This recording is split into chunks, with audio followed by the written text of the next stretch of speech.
A doutora Carla Gonçalves Pereira, é adequado os instrumentos financeiros que estão agora previstos para apoiar os municípios, não só neste trabalho de continuidade, mas também na recuperação? Como especialista de fundos comunitários, ficava agora a abertura da ronda de intervenção final e depois últimas palavras do Dr. Pedro e da doutora Luísa Salgueiro. Obrigada. Está a ser feito um esforço grande, quer por parte do nosso país, ainda a recuperar financiamentos do Portugal 2020, quer por parte da Europa, em estabelecer de facto um plano para a Europa em termos de restabelecer a economia e restabelecer a normalidade. Alguns dados comentava aqui convosco, ou seja, esta situação até agora em termos apuradas pela União Europeia no âmbito do semestre europeu, portanto agora recentemente o relatório diz que Portugal investiu nesta pandemia Covid cerca de 2,5% do seu PIB. O que representa de facto montantes bastante importantes nestas três áreas que ouvimos também aqui as várias entidades conversarem, portanto no suporte às empresas, no layoff, também o suporte às empresas e ao emprego, na saúde e no material de proteção. Como sabemos, o nosso Portugal 2020, portanto os fundos comunitários que nos foram atribuídos e ainda não gastos, estavam numa execução ainda relativamente pouco significativa, ou seja, por volta dos 40% a 50%, conforme os vários programas regionais. Aliás, devemos dizer que o Programa Regional da Madeira é, diria assim, o que se mais destaca, porque tinha uma execução a nível de 57%, enquanto o Programa do Norte, por exemplo, tinha só uma execução de 32%. O que é que se fez? Fez-se uma reprogramação financeira e neste momento estão disponibilizados para as autarquias 350 milhões de euros, ainda do Portugal 2020. Estes 350 milhões de euros deverão ser aplicados nas áreas prioritárias da educação, da regeneração urbana e saúde e dinamização da economia local. Portanto, são muito boas notícias, no fundo, para as autarquias. Agora, a questão, e eu gostava aqui de cruzar um bocadinho com a descentralização de competências, que me parece interessante para o futuro, mesmo em termos de fundos comunitários, porque, como sabemos, os fundos comunitários cada vez são mais distribuídos em termos parcelares para cada uma das regiões e, portanto, parece muito interessante abordar esta vertente para o futuro sob a perspectiva de descentralização. Neste momento há 29 municípios que aprovaram esta descentralização e o orçamento que está vinculado a esta descentralização de competências, estamos só a falar municípios de saúde, porque há outras competências que os municípios vão integrar, são 93 milhões de euros. Portanto, comparando com os 350 disponíveis, é de facto uma margem muito significativa de investimento possível.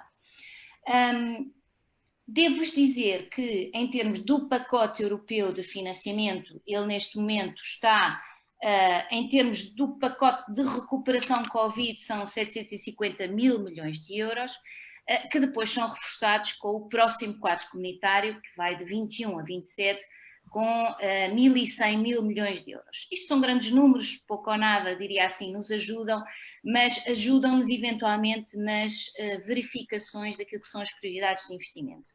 Este pacote em concreto, que ainda visa recuperar a economia europeia por força da pandemia, ele prevê 80% de investimento público, ou seja, de reformas estruturais em termos de investimento público. O que a mim me parece aqui a segunda boa notícia da questão de números e fundos comunitários.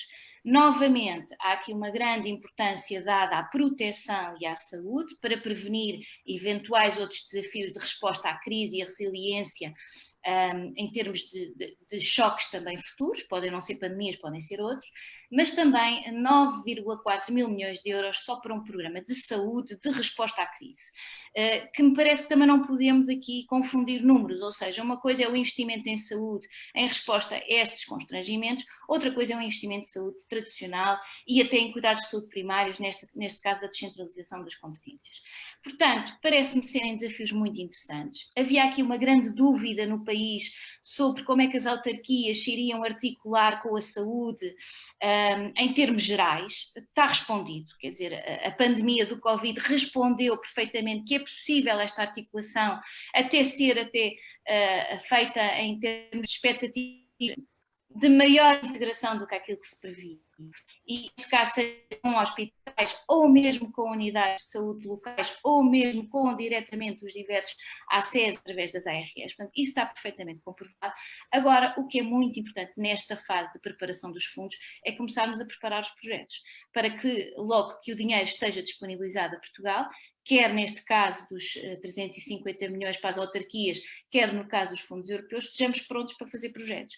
E aí, naturalmente, o importante é integrarmos agora os planos municipais de saúde, integrarmos as estratégias todas nestes planos municipais, vermos de facto esta estratégia hospitalar, cuidados de saúde continuados e ainda primários, saúde primários e ainda as estratégias da ARS, para podermos dar este passo, que é um passo de facto importante para cuidar dos utentes com um nível de proximidade bastante favorável e em benefício dos nossos utentes. Aqui também não queria deixar de dizer que estão investimentos tecnológicos de relevante importância, portanto, darmos primazia à telesaúde é de facto uma das áreas que no contexto europeu é bastante premente, por isso há uma Digital Europe definida para este apoio e, portanto, não podemos deixar de estruturar esta nova oferta de cuidados de saúde no território, nas comunidades, com o contexto das Smart Cities, com o contexto da Smart Health e, eventualmente, com estratégias de inovação que nos continuam a surpreender também a todos. Muito obrigada. É verdade, Carla, muito obrigada. E Portugal passou ao ranking da Liga dos Países Mais Inovadores. Portanto, isso também é um dado interessante. Temos a crise. Pode ser que depois da tempestade chegue a bonança. Doutora Luísa Salgueiro, intervenção final, e depois passaria também ao doutor Pedro Ramos com uma intervenção final. Já passámos um pouco a hora, peço desculpa aos nossos participantes que pacientemente esperam, mas acho que tem sido bastante rico e enriquecedor este debate. Doutora Luísa Salgueiro, palavra de esperança. Muito obrigada. Eu gostava só de dar aqui destaque a algo que já se falou, inclusive o professor Taveira Gomes e o doutor Ponciano, que também cumprimento, pela importância que os planos municipais de saúde tiveram nesta crise e que poderão ter nas estratégias futuras. O plano municipal, que começa por fazer um diagnóstico e uma caracterização muito rigorosa de toda a população, dos meios, das nossas prioridades e, portanto, nos permitirá, nesta fase agora de continuidade do trabalho e da resposta mais reforçada à população, ter ali um instrumento base com as atribuições de cada instituição, com os meios de que cada instituição dispõe e das características e das principais necessidades que o território apresenta. Portanto, é um instrumento central para nós continuarmos este trabalho de reforço e não só respondermos aos problemas que vieram agora com o SARS-CoV, mas também com as principais doenças que nós já tínhamos e problemas que já tínhamos identificado e, sobretudo, de uma política de prevenção na saúde que é importante que os municípios possam desenvolver. Nós não nos podemos focar apenas na resposta às crises que nos vão surgindo, mas, sobretudo, continuar a ter um planeamento, um urbanismo, uma política desportiva que reforce as questões dos hábitos alimentares, que reforce a resistência da população e não apenas, este foi um momento crítico, mas nós temos de retomar a centralidade das nossas políticas de saúde que tem a ver sobretudo com a prevenção. E é essa mensagem que eu creio que é também de esperança, saber que estamos a trabalhar designadamente na rede das cidades saudáveis, na rede das cidades amigas do envelhecimento e que creio que farão a diferença no futuro em Portugal para que mais uma vez os municípios estejam em condições de satisfazer as necessidades da população, quer no momento crítico, quer na gestão mais regular, digamos. Fico muito satisfeita por ver a forma como, sobretudo, uma palavra final, temos estado a falar das autarquias, mas também é um orgulho e um motivo de satisfação vermos como o nosso Serviço Público de Saúde, o Serviço Nacional de Saúde, uma das marcas da nossa democracia, mais uma vez foi decisivo para que Portugal possa ser um exemplo de sucesso. Tem sido, esperemos que continue a ser. Os meus parabéns aos profissionais e quem dirige as políticas que faz com que o nosso SNS continue a ser uma das nossas marcas principais. Da parte das autarquias, o nosso trabalho é complementar o que o nosso SNS tem feito e creio que nesta visão de complementaridade Portugal continuará a ter razões para encarar com otimismo estas crises. Muito obrigada, Dr. Luísa Salgueiro, a palavra de otimismo. Dr. Pedro Câmara Ramos, depois da tempestade, virá a bonança? Naturalmente que sim, professor. Mais uma vez, muito obrigado por este convite. Gostaria de aproveitar a oportunidade também para agradecer as palavras do professor António Taveira acerca, de facto, da importância que A Madeira teve, mas já não é só a Madeira, porque neste momento é a Madeira, os Açores e o próprio continente, os custos de resposta a catástrofes, situações de exceção. Nós já formamos 1.500 profissionais e, portanto, isto engloba profissionais da Madeira, dos Açores e do continente, e é uma família que se chama a família do Medical Response to Major Incidents de Portugal. Eu gostaria de dizer que temos de pensar em esperança porque nós sabemos o que fazemos. Nós temos profissionais, a doutora Luísa Salgueiro já salientou de facto o papel importante que a saúde continua a ter, não só no dia-a-dia, mas também nestas situações de exceção, e nós vamos aprendendo sempre algo com tudo aquilo que nos vai surgindo. E, de facto, esta não vai ser nem a primeira nem a última pandemia de que o mundo vai enfrentar. E é preciso ver que, com todo o desenvolvimento tecnológico, com toda esta globalização, com toda esta partilha de conhecimentos, o que é certo é que basta um pequeno vírus para, nós nem o vemos, só para vermos temos que utilizar o microscópio, mas que nos põe todos em casa.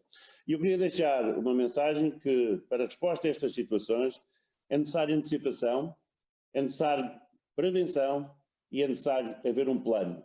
E esse plano foi algo que nós tivemos a obrigatoriedade de desenvolver após as inundações de 2010 e só apareceu em 2014 o Plano Regional de Emergência da Proteção Civil da Região Autónoma da Madeira, mas faltava esta componente da doença emergente infecto-contagiosa. É que os outros planos que permitem resposta ao trauma, em que o saúde tem sempre um papel preponderante, este plano de resposta para as doenças emergentes infecto-contagiosas, é preciso ver que a saúde e os profissionais de saúde podem ser atingidos e podem colapsar e então não temos resposta nenhuma. E é preciso, de facto, antever e, de facto, prevenir todas estas situações, porque para responder bem à Covid e para continuar a responder bem à Covid, os profissionais de saúde têm de estar protegidos para poderem desempenhar o seu papel. Esta é uma das situações em que, quando uma ameaça terrorista, nós temos de dar resposta, mas se a bomba cair dentro do hospital, nós temos de pensar num plano B, porque esse hospital já não vai dar resposta.